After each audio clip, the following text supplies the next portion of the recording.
Thank you, Malachi. The man responsible for that brutal murder of a couple 24 years ago has been put to death. He chose to die by firing squad, the first time that has ever happened in the history of South Carolina. 7 News anchor Kelsey O'Donnell was at the Broad River Correctional Institution in Columbia, where that execution was carried out.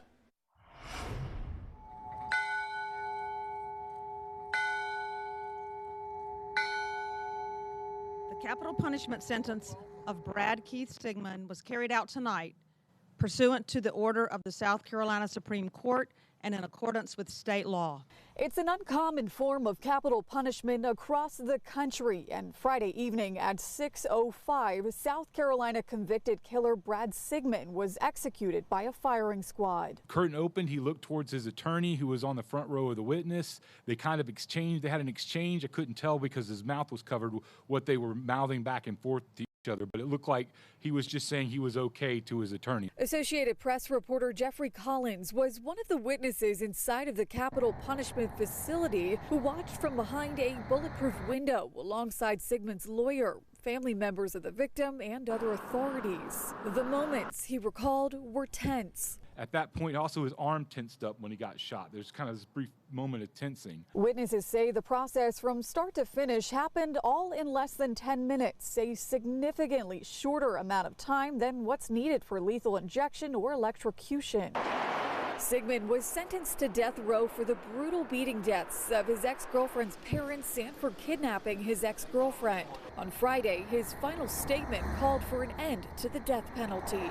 I want my closing statement to be one of love and a calling to my fellow Christians to help us end the death penalty. It's just a sad day.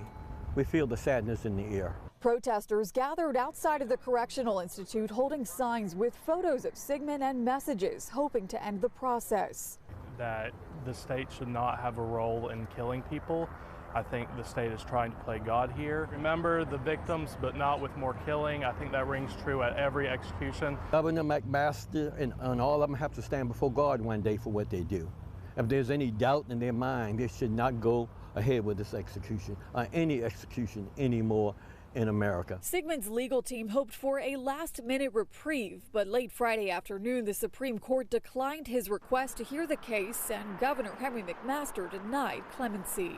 Sigmund's lawyer says he chose the firing squad over other methods of lethal injection and electrocution, making him only the 4th person to die by this method in the United States since the death penalty was reinstated back in 1976. The 3 other firing squad executions happened in the state of Utah. Reporting in Columbia, South Carolina, I'm Kelsey O'Donnell.